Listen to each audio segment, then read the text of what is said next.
अस्सलाम वालेकुम दोस्तों, welcome to our channel code neat. आज की वीडियो में हम बात करने वाले हैं IELTS 202 पर, तो वीडियो को आगे तक ज़रूर देखिएगा क्योंकि आपको बहुत कुछ नया सीखने को मिलेगा।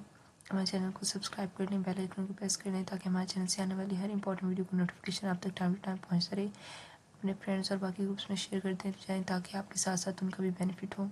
चलिए आज का मॉड्यूल स्टार्ट करते हैं। हमारा आज का मॉड्यूल है लेक्चर नंबर 3, मॉड्यूल नंबर हमारा 1, इंट्रोडक्शन टू कंप्यूटर। यानी आज हम कुरान मजीद के बारे में तारुफ पढ़ेंगे। कुरान मजीद का लफ्ज़ कुरत से निकला है, जो कुरा से निकला है, जिसका मतलब है पढ़ना। एक राय ये भी है कि इसका मतलब जमा करना भी है। ठीक है। कुरान मजीद अल्लाह ताला का कलाम है। इसने अपने रसूल मुस्तफ़ा सल्लल्लाहु अलैहि वसल्लम पर अल्फाज और मायने के साथ नाजिल फरमाई है। ये मसफ़ सहम में महफूज है और हम तक तवातर के साथ पहुंचा है। ये तमाम इंसानियत के लिए एक चैलेंज है कि वो इस जैसा कलाम बना कर दिखाएं, लेकिन आज तक भी कोई भी इस चैलेंज को पूरा नहीं कर पाया। कुरान मजीद के नाम इलामा जलालुद्दीन सयूती अपने मशहूर किताब अल-तकान फिर अलूमुल कुरान में कुरान मजीद के 55 औसाफ जिक्र किए गए हैं। अल्लाह ताला ने कुरान मजीद में खुद इसके कई नाम बयान फरमाए हैं, मसलन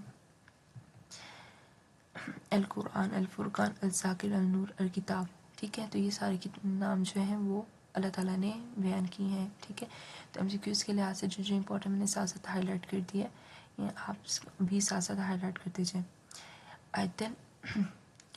आयत का लग़वी मायने क्या है? आयत का मतलब है निशानी की अलामत। कुरान मजीद में आयत अल्लाह ताला के इल्म और हिकमत की निशानी है। इस्तिलाह में आयत कुरान मजीद के किसी भी जुमले को कहा जाता है जो अपने मुकाबिल और मबाद जुमलों से अलग हैसियत रखता हो। मशहूर रिवायत के मुताबिक कुरान मजीद में तकरीबन इतनी आयतें हैं। ठीक है, तो ये इंपॉर्टेंट है, MCQs के लिहाज से इसको याद रखिएगा।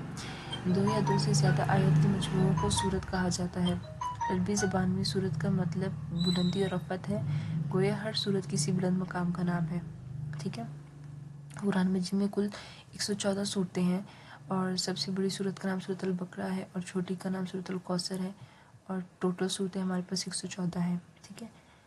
अच्छा, कुरान मजीद की जो है ना तरतीब, वो 2 तरतीब थी। एक थी तरकीब नज़ूली और दूसरी थी तरकीब तौक़ीफ़ी। ठीक है, एक थी डिसेंडिंग ऑर्डर और दूसरी थी यानी एक थी हमारे पास डिसेंडिंग ऑर्डर में और दूसरी थी तौक़ीफ़ी सूरत। ठीक है, जो हमारा कुरान नाज़िल हुआ डिसेंडिंग ऑर्डर में, उसको हम कहते हैं यानी जो हमारा इसमें नज़ूली तरतीब में था वो था, इस तरतीब को कहा जाता है जिसमें कुरान नाज़िल हुआ। वही के लिहाज से सबसे पहले सूरत अलक की इब्तिदा 5 आयत से हुई। ठीक है, तो वो 5 आयतें जो हैं उनको कहते हैं डिसेंडिंग ऑर्डर। और जो तौक़ीफ़ी अरेंजमेंट है वो इस तरह से है कि जो करंट अरेंजमेंट है, करंट अरेंजमेंट कौन सी है? पहले सूरत अल-फातिहा है और उसके बाद सूरत अल-नास है। ठीक है, तो डिसेंडिंग ऑर्डर उसको कहते हैं जो पहली 5 आयतें नाजिल हुई थी, और तौक़ीफ़ी ऑर्डर उसको कहते हैं जो सूरत अल-फातिहा के से सूरत अल-नास यानी हुई थी। तो आज का मॉड्यूल बस इतना था। मॉड्यूल 1 और मॉड्यूल 2 छोटा सा लेक्चर था। आई होप सो आप लोगों को समझ आ गया होगा। कोई भी क्वेश्चन हो, कोई भी क्यूरी हो तो आप लोग पूछ सकते हैं कमेंट बॉक्स में। उसके साथ साथ हमारे चैनल को सब्सक्राइब कर दें, अगर बेल आइकन प्रेस कर दें ताकि हमारे चैनल से आने वाली हर इंपॉर्टेंट वीडियो को नोटिफिकेशन आप तक टाइम टू टाइम पहुँचता रहे। और वीडियो अच्छी लगी हो तो उसको लाइक कर दें, बाकी ग्रुप्स में और अपने दोस्तों के साथ शेयर कर दें ताकि आपके साथ साथ उनका भी बेनिफिट हो। मिलती है नेक्स्ट वीडियो में। दुआ में याद रखिएगा। तब तक के लिए अल्लाह हाफ़िज़।